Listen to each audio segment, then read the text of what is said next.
What's up guys, welcome to the second last tour of the finance calendar, where we dive into 24 financial ratios in 24 days. Don't forget to subscribe so you don't miss any of the ratios, and let's go! Today we are going to talk about the operating cash flow ratio, which tells us how well the current liabilities are covered by the cash flows that the company's operations generate. It is again a ratio that helps us know how well the company is able to pay its short-term obligations. It is calculated by dividing the cash flow from operations by current liabilities. To calculate the operating cash flow ratio, you have to find out what the company's cash flows are. These can't be found from the income statement or the balance sheet, but is still one of the requirements of the financial statements to report the cash flows.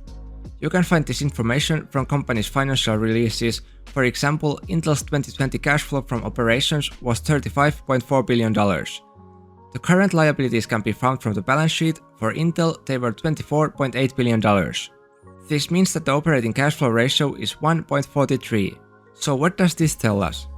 If the operative cash flow ratio is less than 1, it means that the company is not able to generate enough cash flows to cover its current liabilities. If the operative cash flow ratio is over 1, it means that the company is generating enough cash flow to cover the current liabilities. Intel's operating cash flow ratio of 1.43 means that for every $1 of liabilities, Intel was able to generate $1.43 of cash flows. Generally, the higher the ratio is, the better. In some cases, the company might have a low ratio because they are just starting a project that is not generating enough cash to cover the current liabilities yet, but in the future it will.